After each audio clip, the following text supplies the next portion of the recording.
happening, as I've waited 3 years for the police to do something. And during these 3 years, I've not only watched them pass by on numerous chances to solve this mystery, but also somehow, for some mysterious reason, downright actually reject good leads that I've been aware of. No follow-up. Deixa eu tentar um pouquinho aqui sem nada na minha mente. Deixa eu ver se consigo, velho. Vamos ver. Ah, deixa eu ver. Vamos ver. Let's see. Let's see. 到着。僕らはそこの真下よ。Let's see, let's see. こ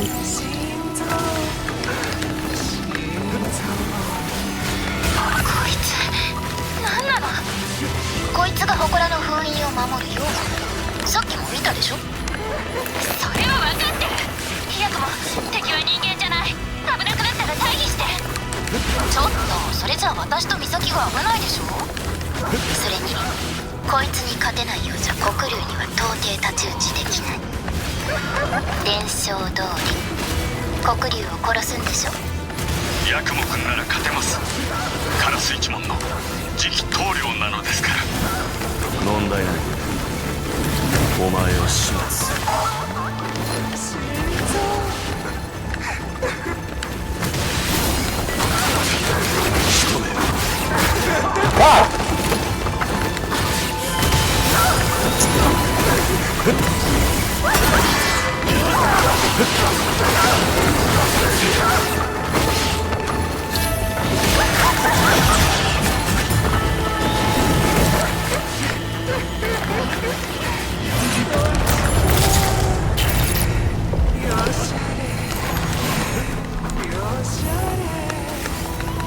終わらせる。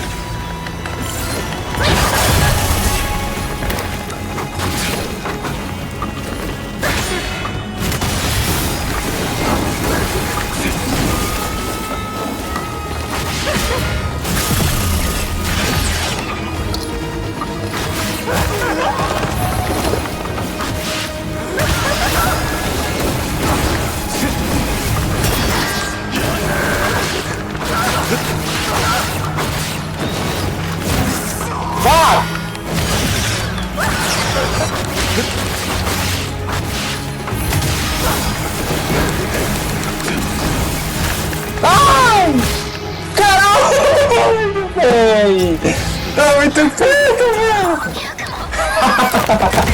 Eu sou de primeira, velho. Inacreditável que essa é de primeira. Realmente, é inacreditável isso, mano. Isso que eu tô sempre. Passei 1 hora ontem, velho. Nessa porra e não tava passando fome, o cara de primeira quase mata. É inacreditável. Dava pra matar de primeira, só que foi astro, tá ligado? Com certeza. Se tivesse com a dúvida, dava pra começar de primeira, só que não queria, né? こいつが祠の封印を守るよ。さっきも見たでしょ。Dava pra matar de primeira, eu fui explorado pra ele. Que viagem, velho. Que viagem, tá quebrando a primeira, eu tava matando eu fiz curar, velho. Que viagem da porra. Acontece sempre, né? Inacreditável.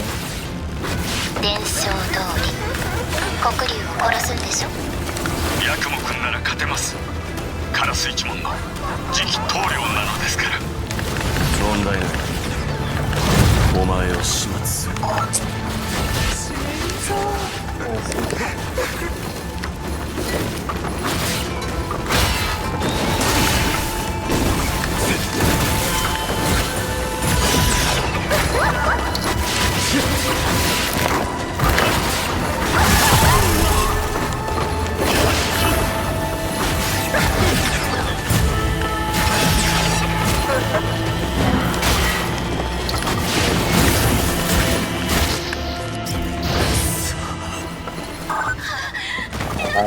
Então vai ser explorado, velho.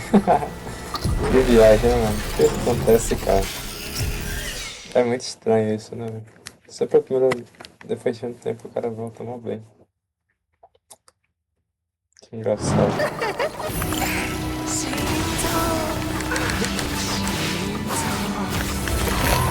Porra, mano. こいつが祠の封印を守るよ。さっきも見たでしょ。それは分かってる。ヤクモ、敵は人間じゃない。危なくなったら退避して。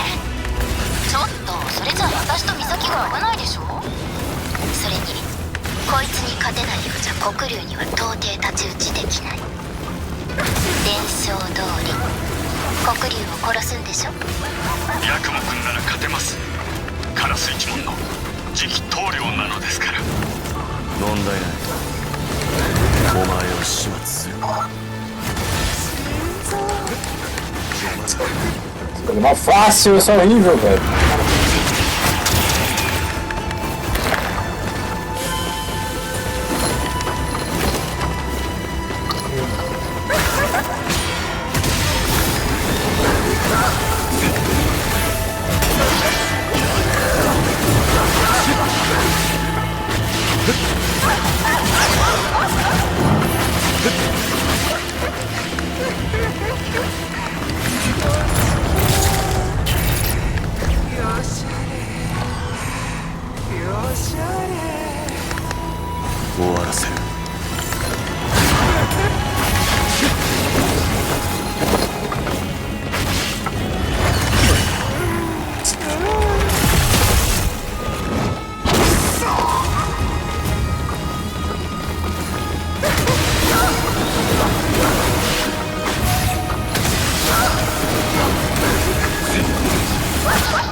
Vai tomar no cu, velho.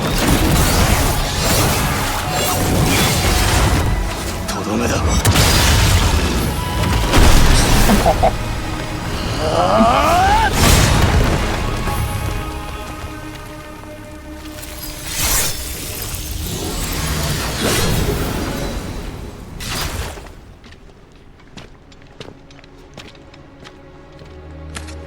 cara, é inacreditável, né? A quarta tentativa o cara mata. Não dá vontade de pneu se tivesse curado, velho. Isso que é o mais engraçado. Isso que é o mais engraçado, né? Dá vontade de pneu se tivesse curado. Mas é isso, eu matei ela sem curar. Da hora. 大変だった？ Da hora demais. Matou sem curar da hora. あら、冷たいのね。Tá aqui. Tá aqui.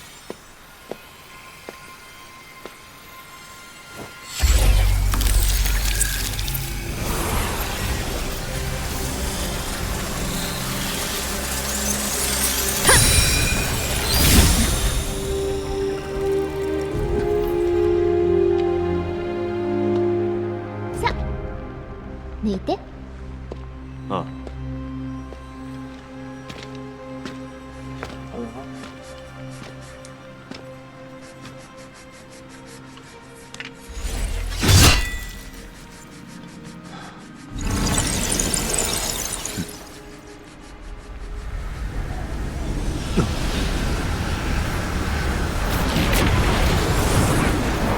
黒竜の体が空に。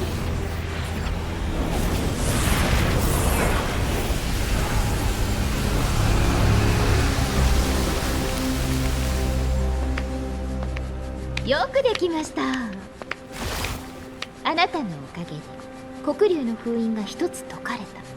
これであなたも私と同じ大罪人ね。全ては使命のためだ。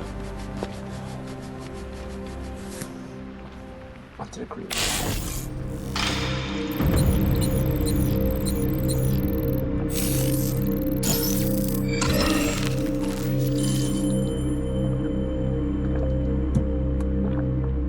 Nossa, 2% só.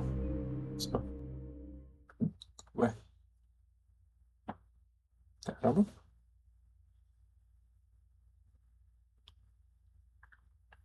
Ué. É meio estranho esse bagulho. Não tem dado nenhum 8. Morri muito mais de 5 vezes também. É meio esquisito isso aqui. Você tá agora. 70% só. What the fuck? Estranho.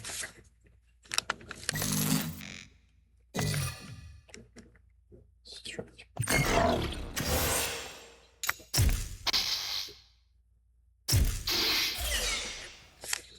Ai, ai, pô. Impressionante. De primeiro. Pô.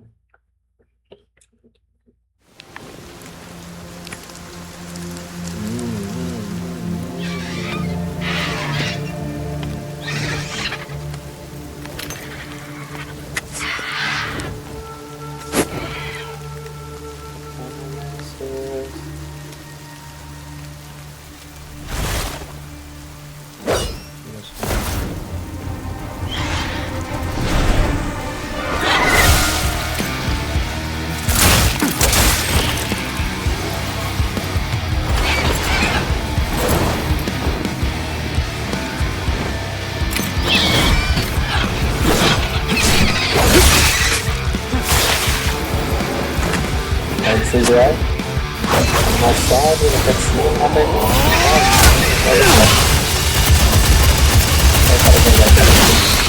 Já 30 mil dano. 30 hit vai matar. O que tá acontecendo muito aqui? Não mentira demais. Pegando.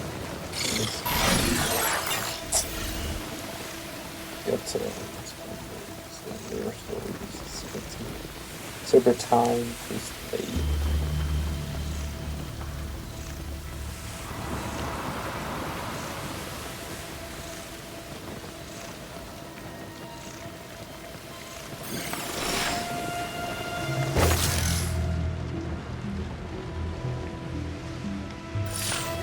それじゃあ出発。空白神明社ね。奥の本殿に封印があるみたい。セオリー、さっき殺したのは妖魔か。ええ、ここは特に妖気が集まる神聖な場所。というわけで妖魔をお願いね。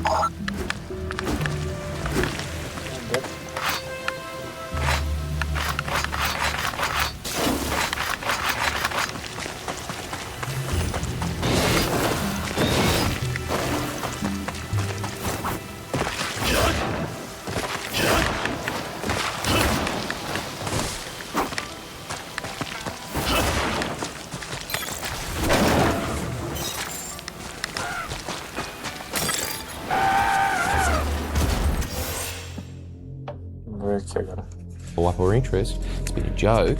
In my estimation, seen a single journalist publicly uncover more about the firebombing than the entire force combined. Geordies is clearly and rightfully angry here at the lack of results here from a 3-year investigation with a lot of question marks for how things have been handled and how seemingly weak it has all been. It seems, from all available information here, that the New South Wales Police Department was more concerned with figuring out how many fingers they could fit into their butts at the office than actually getting to the bottom of this investigation. They did like the tiniest crumb of work by arresting one person in regards to the firebombing, whom the judge also said was the hired muscle. He was hired to do this. It was a planned attack, yet they never even bothered to investigate who might have hired this guy. You know, the natural evolution, the natural next step of an investigation. You found the hired muscle. Now, come on, let's use our thinking caps here. What comes next? Who hired the muscle? That's where it should go, but never has. And Geordies is talking about how this investigation has just been a joke for the last 3 years here. And he is highlighting a journalist that has done significantly more investigation than the New South Wales police force has in 3 years, seemingly. As you probably know, in 2022, my house was firebombed because of a video I made. A video which I was forced to take down a year after the firebombing, after threats on my life and the lives of others were attempted to be passed on to me via a former Mongols Baiki Sergeant-at-Arms gangster turned Four Corners journalist, Mahmoud Fazal. Yes, Four Corners, ostensibly the most prestigious investigative journalism institution in Australia, the esteemed flagship, no less, of our dear public broadcaster, the ABC. Allow me to reiterate, as that is really hard to capture just how damning this is. A Four Corners journalist was meeting with heavy organised crime figures, then sending through demands purportedly on behalf of those figures, threatening that if I failed to remove my investigation into these figures, myself and people around me would die. This should be alarming to literally anybody. Like, if you are sentient, like if you have self-awareness, you know, you can look at yourself in the mirror and recognize, oh, that's me, then this should immediately start raising for some red flags. Anybody should hear this and then just start to wonder, how is this even fucking possible? So apparently a journalist at a very reputable organization had been apparently meeting with some crime families and passing along threats that if Geordies didn't take down his video investigation into them, where he dipped his toes into that topic, then he and others' lives were in jeopardy. Holy shit. This story was exposed by Kate McClymont in the Sydney Morning Herald over a year ago, though I never spoke about it in depth. You can read it if you want more context, it's brilliant work, but the important takeaway is this. When faced with an abundance of new evidence relating to the firebombing, the evidence that was more than enough at the very least to charge a few people, what did the New South Wales Police do? As far as I'm aware, nothing. Nothing substantive, at least. We tried to question the Four Corners journalist who passed on these threats, but according to New South Wales Police, he refused to provide a statement. Shouldn't that ring a few alarm bells? Shouldn't that open up further avenues of inquiry when conveying threats in of itself can be an offence? Apparently not. This is every criminal's dream treatment. Burn down a house, threaten to kill people, have it reported to police, and then the police do nothing. A recipe for disaster, a nightmare concoction for normal people, but a dream scenario for criminals here. This guy gets to pass on all of these threatening messages, allegedly, and then, instead of having any investigation into that or his connection, he just gets to say, I don't want to talk about it. That's where it ends. It's very interesting because, as Geordies mentioned, even conveying threats like this in and of itself is kind of a crime. Or at the very least should warrant someone to poke around and be like, well, where's this coming from? You know, what's up with these threats on people's lives, you know? But that didn't happen. And he doesn't have to explain himself. He can just say, nah, not feeling like it. That's just where it stops. What did the national broadcaster do exactly that the reporter was telling people that he was going to meetings with gangland murderers in order to find out what secret messages to pass on to them? Nothing. Well, they didn't do that. You want to know what they actually did? They defended me with Fazal. They defended this man with his self-advertising gangster history and his proof against him. He slanderously claimed that Kate McClymont's article threats that he passed on to Facebook house is ethnic stereotyping. and the self-proclaimed greatest hard-nosed investigative journalist in the country. Jordy briefly explained that the reason he had to go a little deeper over the last 3 years is because the authorities were conveying to him that it would be best if he didn't because it might hamper their investigation. So, he kept his mouth shut and let them not do their job, basically. Or rather, not do the job they're supposed to be doing in protecting citizens. They're doing a great job in protecting criminals in this case here. Just letting them totally have free reign here without them doing a whole lot on the investigation side of things. That's how it certainly appears. What he's talking about here is that journalist who was conveying these threats. Well, after that bombshell of an article came out, the broadcaster defended him. And his defense was basically, no, this is stereotyping. Doesn't get into the weeds of it or anything, just goes, stereotyping. This is all racism. Keep your ashamed of yourself. Yeah, this is racist. This is racist. These claims. Yeah, no, it's all stereotypes. I guess that's all he had to say. That was checkmate right there. I can assure you that absolutely nothing in Kate McClymont's article is incorrect. And considering the Clymont's track record, it would take a theory creating rain, or perhaps just comparing to the BC management by those into some serious allegations of simply racist. But it looks like that's what happened. The ABC were interrupted multiple times. Hard documentary evidence to back up the Clymont's claims. Should they want to investigate these serious allegations? Evidence that they refuse to even look at. In light of, I have to stress, grave allegations, death threats from one of their reporters. That was just a watertight defense right there. They altered. They said it's racist. We're not looking at it. All that information, all of that overwhelming evidence that you're trying to put across our desk, nope. Apparently racist. It's so fucking absurd. It's actually preposterous. It would literally be laughable if people's lives weren't at stake here. He was in the news over a lover's quarrel with his now former podcast host, independent reporter Ryan Nemenko, a man with a similar story to Fazal, as he describes himself as part journalist, part outlaw. Nemenko claims that when it came to payment, Fazal and a man who had been the subject of Fazal's Four Corners stories in the past, former cocaine dealer Ben Aitken, demanded cash from Nemenko immediately. Why is this interesting? Check the front page of the Sydney Morning Herald. Nemenko has provided what he claims are further texts between himself and Fazal in which Fazal says, quote, Geordies and his people, they're dogs, I want to kill him so bad. Yeah. I highly recommend you watch Jordy's full video going over this, but to sum it up here, put it in a nutshell, the journalist whom we were just talking about went into business with another part-time journalist, part-time outlaw, Nemenko, and the relationship soured for a variety of reasons, like the payment thing mentioned there, and through this, it was revealed in messages which allegedly could have been fabricated based on some of the headlines you'll see floating around, but the messages allegedly show this journalist, whom, keep in mind, has some close ties here to some very unsavory characters, supposedly, outright saying, fuck Geordies and his people, they're dogs, I want to kill him so bad. That's very scary, given his supposedly close ties to the criminal underworld.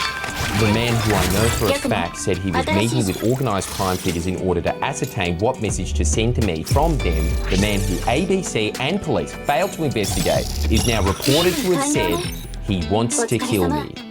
So bad. There's more in these text chains, which is just as damning. But before I get into them, I want to note that as reported by Kate McClymont, Fazal has claimed that one of the text messages is fabricated and the others nearly taken out of context. Having seen the original chains, it's very difficult to see how these could possibly even be taken out of context. Plus, even if just some of these texts are real, as Fazal himself has now implied, that's enough of an indictment on Fazal and the ABC in of itself. Another classic move here, reaching deep into his asshole, into the old bag of tricks. It's out of context. Oh, it's fake. AI. It's a deep fake. No, that's not my penis. It couldn't be. My penis is fucking 14 inches long. Well, it's soft. Oh, this is all a lie. This can't be. It's out of context. And, you know, I can't say with 100% confidence what is and is not authentic there. I haven't seen the messages myself, and I haven't seen the full context, but as Jordy's mentions, it's hard to imagine how context could save some of those messages from not being as scary as they are. And also, he does imply that some of them are real, not fabricated or anything. And as Jordy's mentions, any of those being real is probably enough of an indictment here, you would think. At least, maybe enough to warrant, poking around a bit to see, what the fuck is going on. Now, Jordy does go over one of the text chains here. Again, it doesn't really seem like it's missing a whole lot of context, and something Jordy also mentions, in order to fabricate something like this, it would take quite a bit.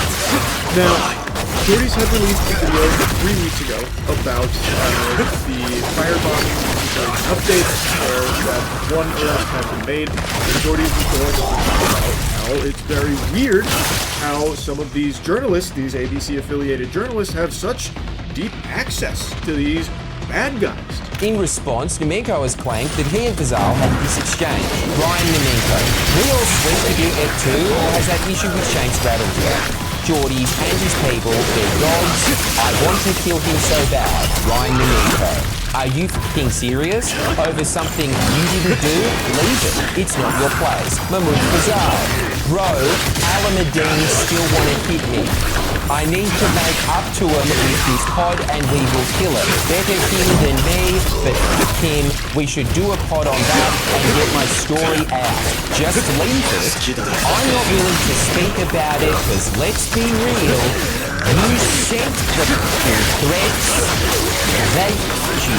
Mahmoud Fazal. Nah, he has to get what he gets. He's a dog. Ratted me to Jax. Jax means police. Well, that's not very good now, is it? Pardon my French, but this Fazal guy sounds like a real jerk. I know, I didn't mean to be so rude and nasty about it, but I mean, this is scary shit. I guess I'll give anybody the heebie-jeebies here. Because it's worth remembering that Fazal isn't just, a lone wolf kind of guy. He's not like a random journalist that has no ties to anyone or anything. This is a guy that's being defended by a major broadcasting network with some very seemingly close ties to a notable crime family. It's holding a lot of weight here. It's pretty terrifying stuff. But I think it's important we hear Fazal's side of things, because he has released an email here where he's calling into question the reliability of Nemenko as a source here for these claims. Stating in an email to the Sydney Morning Herald, Ryan Nemenko has a criminal history, a history of harassment, and a documented record of dishonesty. As a journalist, you should know that background is material when assessing his reliability and motives as your source. How does he not see how hypocritical that is? Mahmoud, didn't you claim that Plymont was relying on your background to stereotype you when she relied entirely on hard evidence for her claims? Now you're relying solely on Nemenko's background to refute text chains, some of which you yourself have tacitly admitted were real, just out of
context.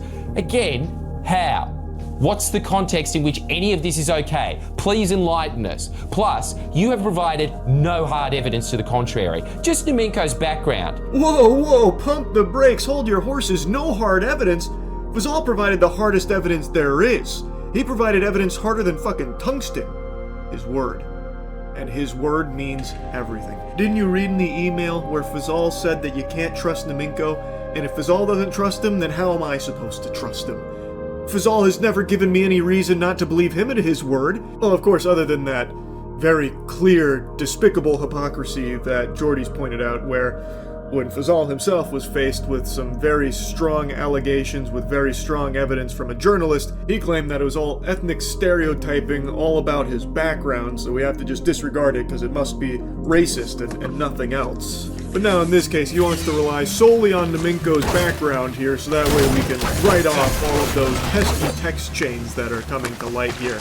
Text chains, by the way, that he himself has literally implied are authentic and is trying to use the defense, the song and dance of it's out of context. I'd love to see this fabled context that Fazal speaks of here. But as a couple sports fans, I can't quite think of anything that would make any of these text messages acceptable.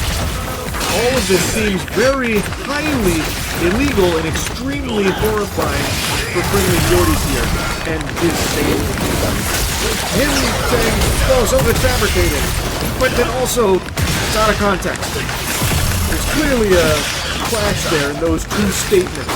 So, what, some of it's fake, but then some of it's real and out of context? I don't know, something's just not really adding up here. It's quite fishy. Furthermore, if Nominko is a liar, if he has, in your words, a criminal history, a history of harassment, and a documented record.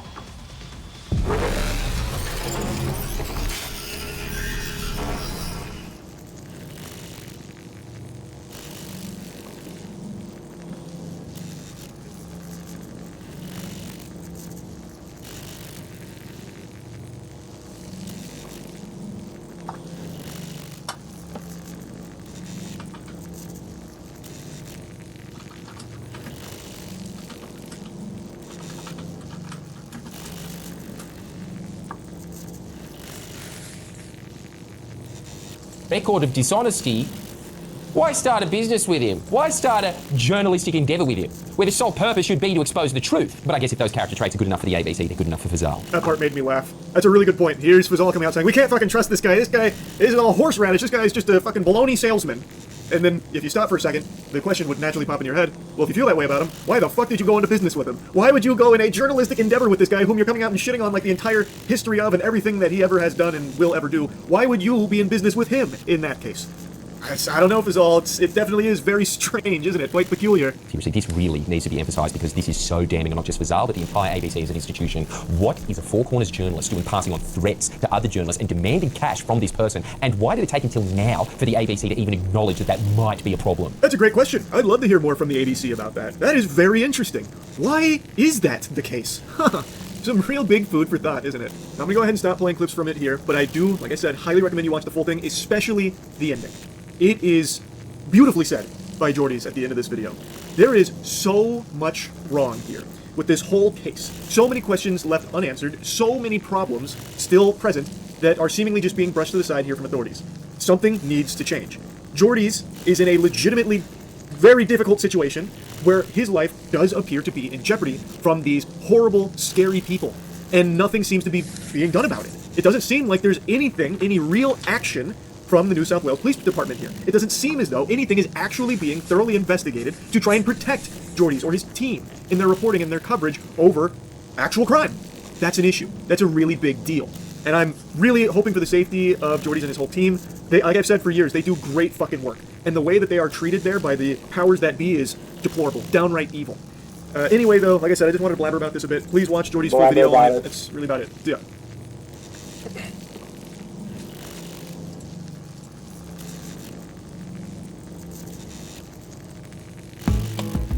Olá pessoas, sejam todos muito bem-vindos ao PeeWeeCast e hoje estamos... Pra caralho. Tu também tá assim? Cara, eu tô, pior que eu tô. Se escorar agora aqui, ó, e fechar o olhinho. Pô, na moral, calcula a gente sentadinho naquele sofá lá, com aquela brisa vindo do lado de... Não... Cara, cheguei a me arrepiar. Eu cheguei a me arrepiar.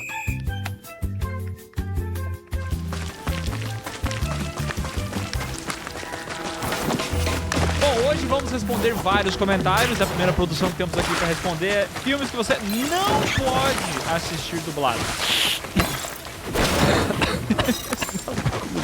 Temos aqui o comentário do Martin Scorsese da Deep Web que fala: agora queremos filmes que você precisa assistir dublado. O mais legal do filme é que eles discutem o tema durante o vídeo todo, não chegam em uma conclusão certa e finalizam o vídeo. Eu acho que é um problema que tem hoje em dia das pessoas achar que muitas ideias chegaram no consenso, tá ligado? Não tem que chegar numa conclusão lógica. É um debate, um contra o outro. As pessoas acham que existe isso no cérebro, mas não tem. Não tem. Tem dublado, não tem. É verdade, de cada um. Simplesmente não tem. Ah, mas por quê? Mas existe coisa, mas por exemplo, não tem nada de inglês, assiste dublado, cara. E outra coisa, os motivos que a gente pode dar pra dublado, pode ser que esses motivos não funcionem com outra pessoa. Pra ti funciona?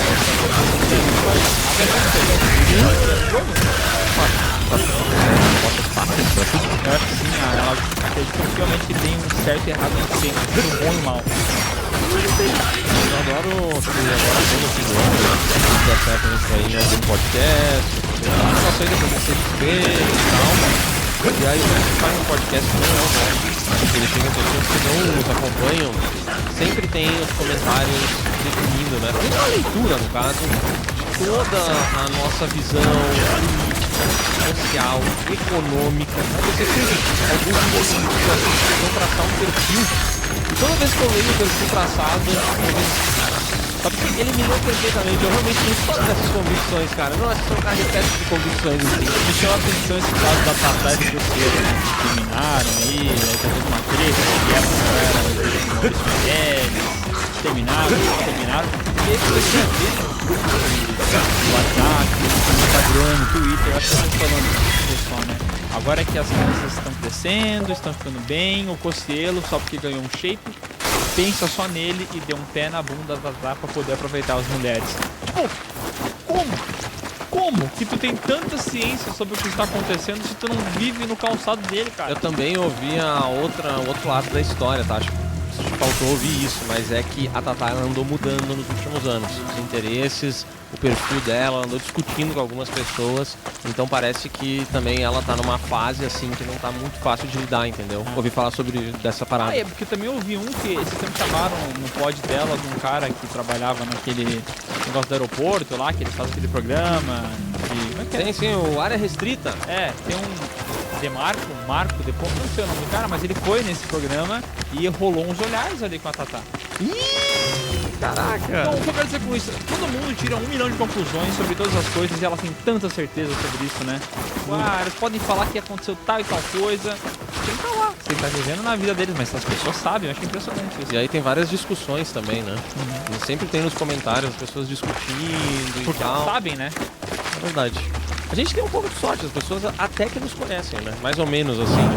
Mas obviamente toda semana tem um print de algum comentário que é enviado com algo muito público.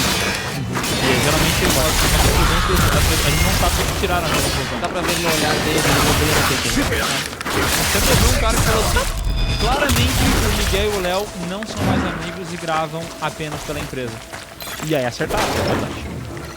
Até que às vezes eles acertam. Sim, de vez em quando. Tem um comentário do André que falou o seguinte: hoje eu ia clicar no link pra fazer R$384 por dia, mas parece que alguém faltou o trabalho. Ah, não, cara. Então sem. Porra, mandou mal demais. Eu sou dubladora, mas prefiro ver o filme no idioma original, porque como uma atriz eu gosto de apreciar a atuação em sua totalidade, e principalmente se o filme for em inglês. É até melhor para eu praticar o meu inglês. Mas a animação não tem como, tem que ser dublado. A dublagem brasileira é muito boa. Eu pendo um pouco pra esse lado aí, sabe? Dependendo da animação, eu pendo um pouco pra esse lado. O pior é que tu vê todas, né? Todas as animações vê dubladas, até onde eu lembro. Eu não lembro de tu me falar que viu uma animação em Itabada de Andado. Eu acho que animações japonesas eu vejo legendada. Não lembro o último filme da Disney Pixar que eu vi legendado, não lembro. Até porque se eu vi no cinema foi dublado. Não.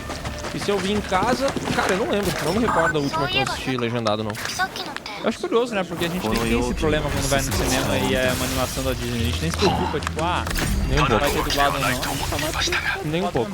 結 Um 節 dos sentimentos de ódio mais fortes da vida com certeza é, após baixar uma legenda para um filme descobrir que ela foi traduzida por IA ou está em português lusitano.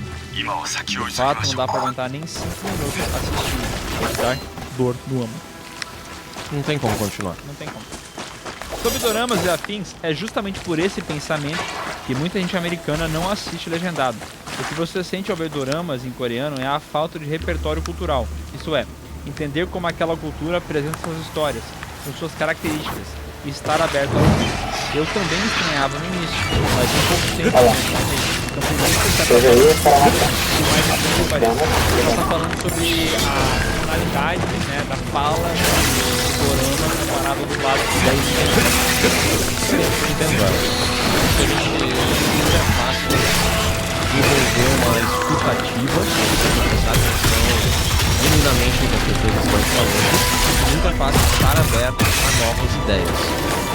Mas eu acho que às vezes iniciado em novas ideias, só que essas ideias não estão pra gente.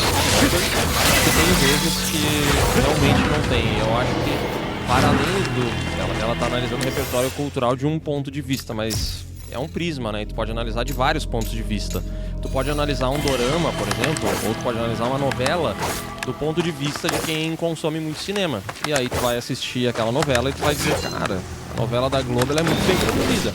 Mas assim, eu tava assistindo agora há pouco um filme, sei lá, eu de quem, e cara, era uma outra cinematografia. Ela era melhor. Porque talvez eu não tenha um repertório cultural de apreciar a novela das 9, mas eu tenho um repertório cultural de apreciar cinema. Então eu olho para aquilo ali e tem alguma coisa que pra mim e pro meu repertório eu falo assim, cara, isso aqui não está do jeito que me agrada. E se a dublagem for te ajudar a consumir essa parada, cara, eu não vejo por que não fazer. É tipo essa discussão de audiolivro e livro, né? Esses tempos alguém comentou assim, porque eu não consigo ler, eu não presto atenção, não consigo, não sai do lugar. Eu falei, tenta ir pro audiolivro, né? Volta ao audiolivro e vê o que acontece, se tu gosta ou não. Aí outra pessoa falou assim, não, audiolivro não, tem que ler. Sim, o ideal seria ler, mas, cara, se tu já não consegue ler, se tu já não vai ler igual, por que não tenta o audiolivro? Consome dessa maneira, né? Consome dessa maneira, mas não é o ideal. Tá bom, seja, mas pelo menos tu tá consumindo a parada. Então se tu tem que botar a dublagem pra facilitar o teu consumo daquilo ali, cara, não é o ideal, mas foda-se, faz, pelo menos tu tá fazendo alguma coisa, né? Concordo, craque. Porra, muitos filmes dos anos 80 e 90 quebravam com adultos fazendo voz de criança. Caga. Não demais. Não tem mais isso hoje em dia, né? Não, é uma pena, né? Alguns filmes merecem ter. E um dia vai ser uma boa piada isso aí. Assisti hoje Old Boy na versão original. Nunca tinha assistido e sabia que vocês tinham falado que é muito bem dublado. Muito desgraçado. Não arrependo de ter assistido. Outro ótimo exemplo é Brad Pitt passado do Lodge. O sotaque dele é muito americano e na cena do cinema fica melhor ainda. Guardado. Esse negócio de sotaque se perde completamente no dublado. Os caras até tentam emular às vezes, né? Eu lembro que tipo, os irmãos Maximov nos Vingadores, eles começam com um sotaque meio russo. É verdade. E aí depois isso vai se perdendo e daqui a pouco não tem mais. Sim, eles começam falando assim, depois isso vai sumindo, né? É verdade. E o Pantera Negra, por exemplo, no original, eles têm aquele I never freeze. Eles têm tipo um sotaque diferente pra falar, né? Em inglês. E isso no dublado não teve momento algum. Sim. É uma das características que tu acaba perdendo, né? É verdade. O Luca Leal traz aqui uma informação curiosa. Aqui no Rio de Janeiro, essa questão do dublado e legendado passa pela classe social predominante da região. Os lugares mais nobres da cidade, como na Zona Sul, Botafogo, Copacabana, Gávea, você encontra muitas sessões legendadas. Já no subúrbio, a predominância é do dublado. A mesma coisa vale para a presença ou não de cinemas de rua. Aqui no Rio, eles são restritos a essa Zona Sul, enquanto nas demais regiões, cinema é só no shopping. Cara, eu não conheço um cinema de rua no Rio Grande do Sul. Eu acho que Eu não conheço. Tem algum em Porto Alegre, região central e tal, mas eu não conheço. Todos eles estão em shopping, pode ser um shopping pequeno, mas é um shopping e lá dentro tem um cinema. No centro de Capão da Canoa tem um cinema, mas ele fica num... どうやら O meu pai dizia que lá em Criciúma, onde ele morava, quando ele era criança, tinha um cinema de rua, assim. E é uma coisa que ele contava, que direto eles iam e tal. Mas é uma realidade que eu nunca vi. Pra mim, cinema sempre é shopping. Eu acho que eu nunca na minha vida fui num cinema em shopping. Eu tenho a impressão que eu já fui no cinema de rua em Porto Alegre, mas eu posso estar me confundindo. A sensação que eu tenho é que tinha no centro de Porto Alegre. E a Ruka fala, a dublagem, se eu quero ver especificamente aquele ator e sua interpretação, a dublagem muda isso simplesmente porque é outro ator interpretando aquele personagem. Às vezes, inclusive, os dubladores são melhores atores do que os originais, pelo menos tão bons quanto. O cara dá o exemplo do Superbad. Faz sentido e eu acho que é isso aqui. O dublador ele é um ator, tanto é que o dublador tem esse ator, né? Então, de fato, ele traz a voz dele. Daí, como a gente comentou no papinho, tem vários filmes onde a dublagem salva o personagem. O Filho do Inverno, do Moleque de cara, no dublado não incomoda tanto assim. Não. Agora, esse filme legendado, meu Deus, o que tá acontecendo com ele, velho? É verdade. Eu adoro Superbad dublado. É bom, né? Bom demais, nossa. Também gosto muito. E eu acho que eles conseguem regionalizar muitas piadas, né? É uma parada que às vezes não fica tão fácil, né? De localizar. Às vezes não pega as outras piadas, tem aquela já na cultura brasileira, eles são diferentes da cultura brasileira. Bom demais. E vamos agora com o episódio que a gente fez sobre Pacificador, a segunda temporada, foi lançado, dividiu a galera, e aqui nos comentários dá pra ver muito bem isso aqui, tá? Começando, por exemplo, pelo comentário, a segunda temporada de Pacificador é para o universo DCU, o que os filmes do Homem-Formiga eram para o MCU. Uma historinha criada só para apresentar alguma coisa que vai ser relevante no futuro em algumas outras obras. Eu não concordo com isso, porque eu acho que a história que ele cria ali, o James Gunn, ela é original pro personagem, mas ela tá junto com aquela merda do universo. É que o final dá o final sim. essa impressão, né? O último episódio dessa série, a impressão que eu tenho é que sempre quando alguma obra termina mal, a imagem que fica é aquela última, tá ligado? A primeira impressão, ela não funciona pra um filme. É tipo The Last of Us, tá ligado? A segunda temporada. Teve o episódio lá que a gente adorou, da morte do... Spoiler! Da morte do Joe. Mas, cara, depois foi pra ladeira abaixo, né? É verdade. Então não tem como lembrar com carinho daquele episódio especificamente, não. Outro comentário é que o James Gunn, com a maioria das tramas, tirando do Chris e da Harcourt, é tipo quando você tá testando a temperatura da piscina só com os dedinhos, mas não sabe se vai entrar ou não. Superficial, né? Só avaliando ali a coisa. Ó, o comentário aqui, eu amo a Harcourt, gosto dela desde a primeira temporada, sem contar que a atuação da atriz melhorou muito. Eu não amo a Harcourt, mas eu acho que ela funciona e eu acho que ela tem um desenvolvimento ok. Mas tem outros personagens que eu gosto mais, que eles ficaram mais de lado. Eu não amo ela, mas eu acho que ela tá a serviço da trama, especialmente do personagem do Chris, aí pra mim ela funciona bastante. Mas é que eu não acho uma grande atriz nessa mina. Eu acho que da turma ali, do grupo principal, pra mim ela é a personagem que eu menos gosto, inclusive. Prefiro a Debaio, prefiro o Vigilante. Não, mas tem um outro brother lá que é aquele cara inferior. Não, a Debaio, eu vou dizer que a primeira temporada eu achava ela boa. Bem boa. Mas aí nessa quarta temporada ela enfraqueceu. Na segunda temporada ela ficou mal. Mano, meu pai se chama Nelson e passou por mim bem na hora que o Léo usou todas as forças pra dizer: vai tomar no cu, Nelson. E um detalhe importante que não vi muita gente falando: no dia de lançamento do último episódio, na HBO Max estava escrito: assista agora ao final estendido da segunda temporada. Isso me faz acreditar que existia uma versão mais curta, com cerca de 35 minutos, e que depois seria lançada a estendida, mas mudaram de ideia e colocaram a estendida de cara. Então a estendida basicamente colocou 10 minutos a mais de Nelson. 10 minutos a mais de Nelson. Foi horrível. Se foi isso que a estendida fez, parabéns, mandaram muito mal, ficou uma bosta. O problema do James Gunn é o fato dele saber onde a história vai chegar futuramente. Só que ele esquece que o público não sabe. Então ele tem que distribuir muito melhor as surpresas, momentos impactantes, etc. Não adianta chegar a algo incrível daqui 3 anos se você decepciona o público e deixa eles perdidos durante esse tempo. Não sei. Eu acho que faz sentido, porque pra muita gente a temporada tava fraca até chegar um momento que eles descobrem que naquela realidade era uma realidade alternativa nazista, né? E aí teve muita gente que gostou a partir do momento de saber que era isso. Mas cara, é que de novo, pra mim o grande problema da temporada é ele encher de coisa que não precisava. E o problema é, não tinha história suficiente pra fazer 8 episódios de 40 a 50 minutos. Não tinha. É verdade. Tanto é que tem episódio de 32 minutos, episódio de 35, episódio de 35 minutos que tinha todo o segmento do Caçador de Águia. Não tinha, cara. A história tava muito simples. Foi um puta filler esse aí, né? Nossa. Episódio de 1 hora é papinho. É porque aqui no PewCast, quando a gente entende que não tem pra onde ir, a gente corta antes, né? A gente não vai ficar aí No computador, né? A gente para. Eu não entendo o Marcelo. Em vez de ele participar do podcast de Batman vs Homem-Aranha, PewCast esse que a DC ganha, ele preferiu participar desse episódio. Em geral, vai cagar na cabeça da DC. Não tem como. O bicho é muito imparcial. Ele é escolhido. Ele foi convidado pro Batman, tá? Uma escolha dele não ter participado. Mas ele também... Agora vocês estão em débito com ele, né? É verdade. O Léo é engraçado, ele zoa o Good Nerd, mas quando fica revoltado se exalta igualzinho ao Good Nerd.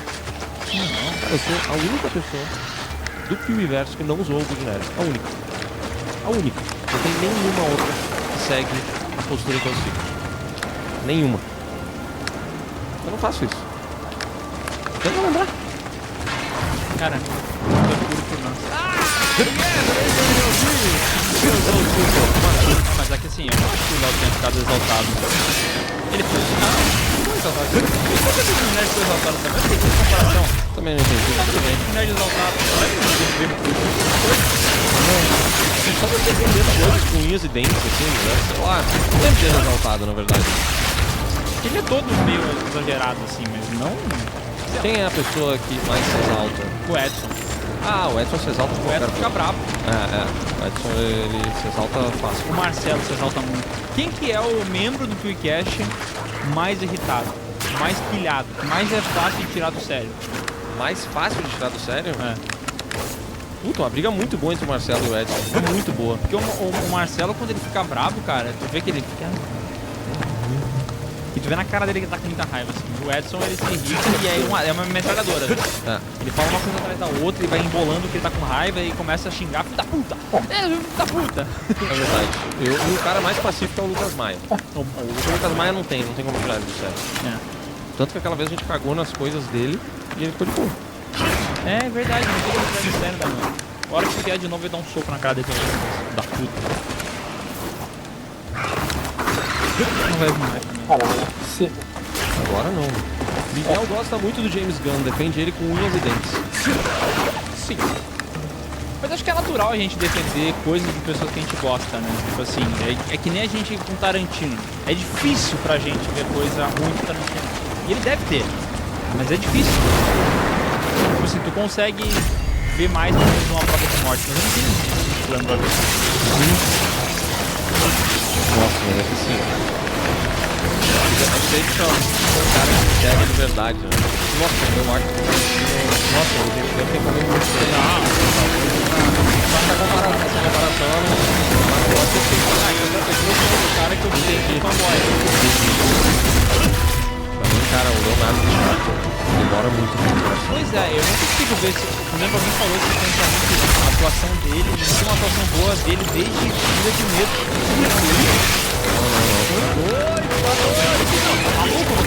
Daí você não quer a atuação dele, não, ele sempre faz ele mesmo, irritadinho, exagerado, tipo assim, não, ele já transitou por tantas outras áreas, né? Eu fico louco, esse tipo de coisa não dá, pra mim não tem como, não consigo. Do lado são mais não. Aí eu não consigo, não.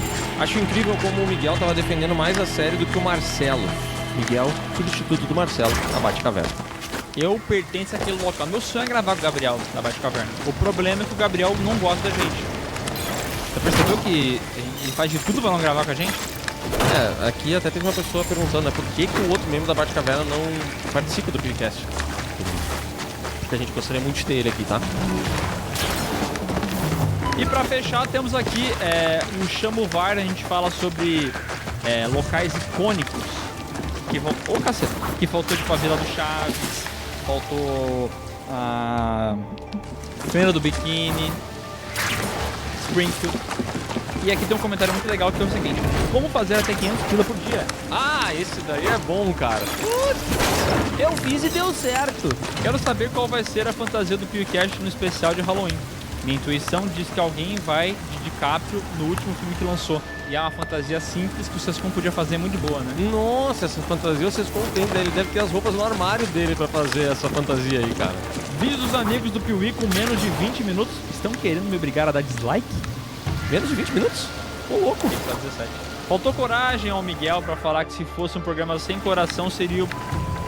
Ó, galera, que tem coisa que a gente não precisa abrir. Precisa comprar essas brigas? Não precisa, né? Não precisa. Não, de jeito nenhum. Tá doido. Petição pra fazer um episódio só com coisas que o Léo não odeia. Não é que o Léo não odeia. Porque é uma pessoa idiota. Ó, Esporte Clube Internacional, Galetinho, bom demais. Não sei o que mais, mas esse homem tem que largar o ódio do coração. Ah, mas hoje você falou praticamente tudo, né, cara? Me sobrou qualquer coisa. Vai sobrar o quê? A banana. A banana é forte, Patinho. Acabou, talvez, cara. Aquele cachorro lá que dança breakdance. O Josias, ele faleceu. Ai, Josias eterno! Esperança do Brasil no breakdance que nunca mais vai ter. Pô, que coisa maravilhosa que foi ter tido nas Olimpíadas essa categoria breakdance e aquele ícone, ela era australiana, não era? Aquela mulher que, cara, aquela fazia um espetáculo, né, cara? Oh, que momento da vida, cara. Aquilo lá é demais, Aquilo é ouro. Aquilo lá é ouro. Aquela mulher deveria ter recebido ouro naquelas Olimpíadas. Quem entrou pra história foi ela. Foi ela. Ela deve ser, junto com aquele turco da mira, que deve ser o mais memorável daquela Olimpíada. Caralho, olha só. Um dia eles tinham que fazer uma premiação, tipo o Oscar honorário. Best of. Sabe, as Olimpíadas honorárias. Quem realmente mudou o mundo. E aqui, por último, o Matheus Barreto trouxe um detalhe que ele percebeu. Até aqui, o Miguel ficou alimentando o ódio do Léo por ele explodir com o conquistado. Como fez no da Cara, eu adoro o Léo. Eu falo pra você que pode ativar. E é que nem o Soldado Invernal, que é aquele negócio de falar rabanete, palavras mágicas. Você tá maluco? Só que Tá aí. Eu tenho uma versão mais amorosa, mais amada também. Qual? Foi anunciado 25 vezes. Filho da puta! Ó, o Tito, ele vai voltar.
Meu Deus, se fudeu, bro. Olha essa merda de civil. Porra. Velho.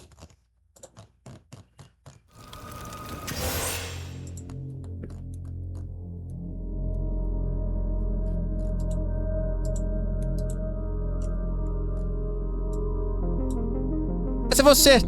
Alguém vai ter que sair em disparada. Alguém vai ter que carregar tronco correndo e subir algum lugar de corda, cara. E aí vai estar o... Aí eu quero ver no Apocalipse, que aí vai estar esse marombeiro no abrigo, sem os hormônios dele, sem as comidinhas dele, inseguro porque ele perdeu tudo. Todos aqueles músculos artificiais, ele não tem nenhuma habilidade. Ele não tem habilidade, não tem habilidade de acrobacia, não tem habilidade de ginástica, não tem fôlego, não tem cardio, não tem nada. A única coisa que ele poderia fazer no Apocalipse seria imitar uma estátua o dia inteiro pra gente achar que a civilização não ruiu tanto assim. A única utilidade de um marombeiro no Apocalipse seria esse. Ficar o dia inteiro assim, numa pose, pra gente andar pela nossa cidade e pensar, lá, pelo menos ele tem alguma utilidade. Ele tá imitando uma estátua, porque tinha estátua na nossa cidade, né galera? Como era bom. Lembra que tinha estátua? Esse cara tá servindo. Mas não vai ter proteína de 3 horas, daqui a pouco esse cara vai perder os músculos e vai ser o quê? Vai ser só um cara triste. Ele só vai voltar a ser o que ele era antes de ser marombeiro e se injetar um monte de coisa. Que é um cara que se sente feio, que é inseguro, e tem medo do mundo e teve que criar essa capa de aberração metabólica em volta dele pra ele se sentir um pouco melhor. É isso que você vai ser no nosso Apocalipse, cara. Enquanto a gente vai estar andando de cabeça pra baixo, pulando, fazendo parkour, pulando corda, subindo corda, carregando pneu, levantando pneu. É mortal, velho. O cara tá com tanto. Tá bom, cara? Tá bom, cara? Tudo bem que seu esporte é fazer umas poses de dançar balé, de sunga. Tudo bem. Mas fica na sua. Esse que é o ponto. Fica na sua. Fica na sua. O seu esporte não desenvolve nenhuma habilidade, cara. Você não faz nada. Você não consegue jogar uma bola pra cima, cara. Isso é outra coisa. Sabe o que eu faço no CrossFit? Eu pego uma bola de 20 quilos, agacho e jogo lá em cima. Sabe o que vai ser importante? Porque no Apocalipse não vai ter elevador pra lançar pra lançar. Nossa! Nossa. Como é que se fala aquela palavra quando entra no mercado e rouba tudo? Pra lançar 30 quilos de carne que a gente roubou do Carrefour. Não vai ter. Aliás, eu vou fazer isso, você não. Você não vai conseguir. Nem sei que eu tô falando isso, cara. Eu só gosto quando isso acontece. Não, eu não gosto. Por que eu tô falando disso, cara? Mas é isso, cara. É assim que eu analiso se o seu esporte é bom ou não. No Apocalipse, como você se sair? Esse é o meu ponto. Como você se sair? Qual seria a sua utilidade pra nossa tribo com o esporte que você pratica hoje?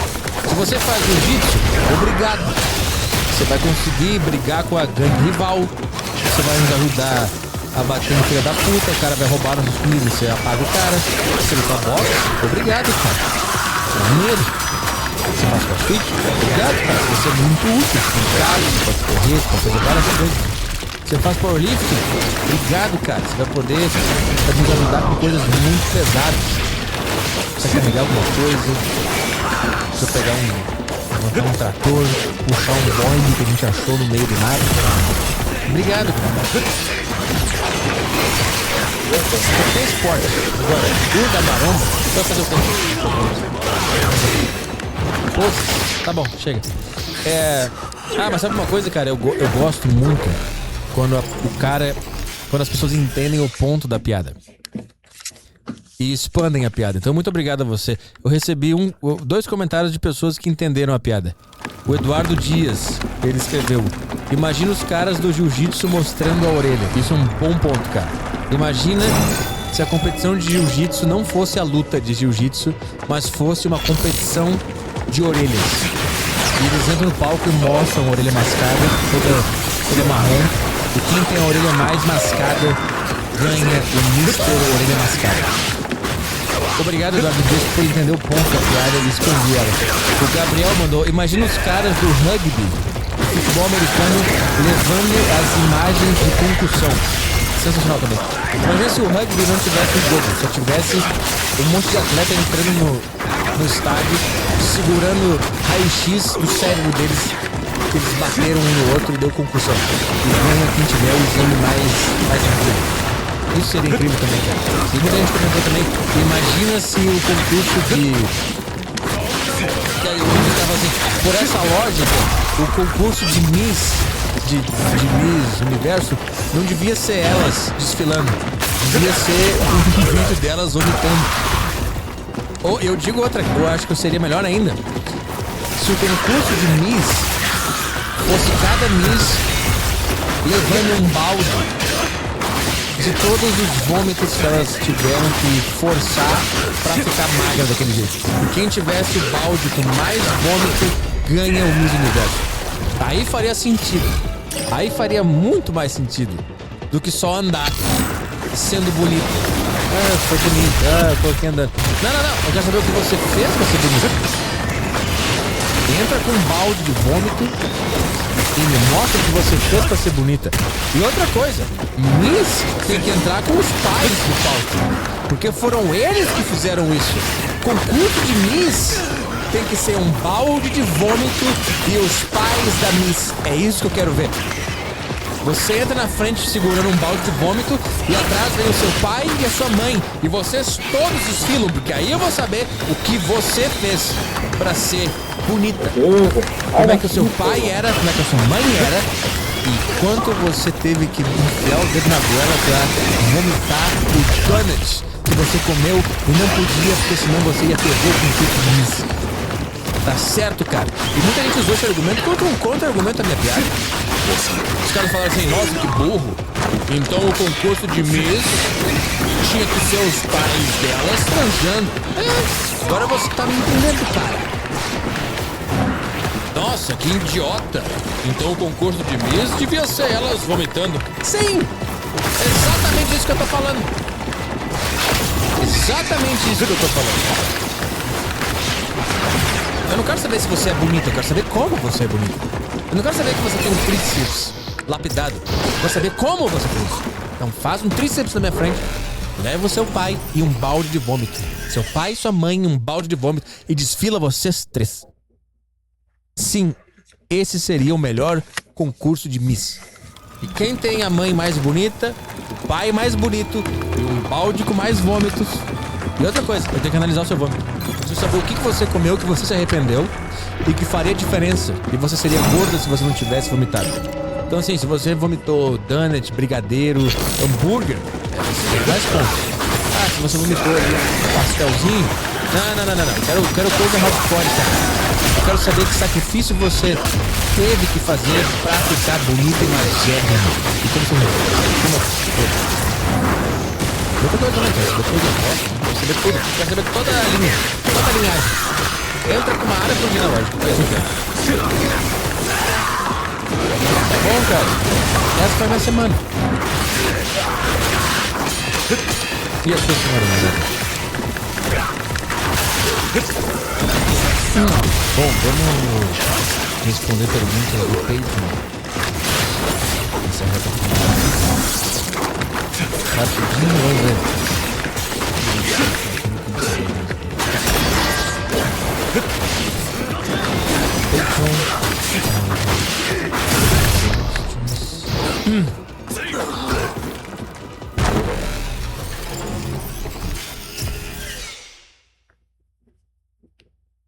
Aqui. Pautas Arthur Petri Podcast 602. Coisa legal, vou botar na tela.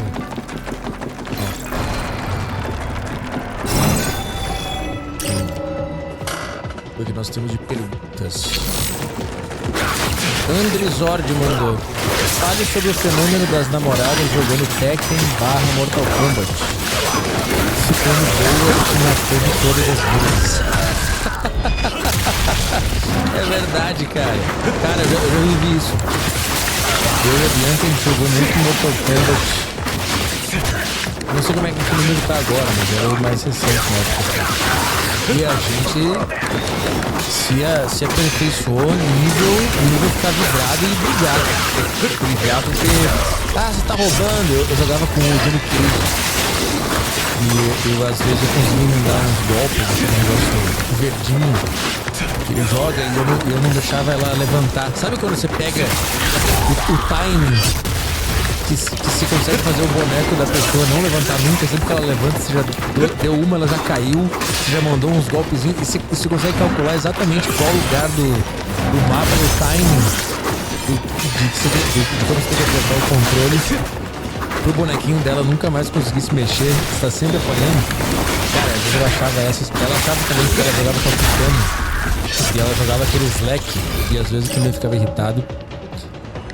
Mas eu acho que teve um momento que ela começou a jogar muito melhor e começou a ganhar bastante. Mas era bem parelho, cara. Pô, a gente jogou muito. É legal saber que mais pessoas passam por isso. Não é, o Fabrício R mandou o seguinte. Não é uma pauta, mas uma recomendação. Vi que você comentou sobre como o sistema falhou com esses jovens brancos e acabaram empurrando essa galera pro masculinismo. Não sei se você conhece, mas se não conhecer, queria te recomendar o Scott Galloway, um cara que fala muito sobre esse assunto aqui nos Estados Unidos. Eu acho que isso no Brasil também levou muitos jovens para esse esquema do comunismo, que, vamos ser sinceros, seria considerado piada se o mundo não estivesse tão fodido. Então, cara, eu acho que no Brasil, na verdade, o sistema que falha com esses jovens da classe média, classe baixa, que estão na internet, não necessariamente brancos, né? Porque tem muito negro, muito pardo, que também acaba fazendo esses negócios comunistas, grupo de Discord, e acaba sempre deslizando pra esses negócios bizarros, nazismo, essas porras. Eu acho que isso não é só uma coisa americana, acontece no Brasil também. Eu me perdi no meio da frase. Mas... não entendi a comparação com o comunismo aqui. Porque então, eu acho que são coisas um pouco diferentes, cara. Meu Deus.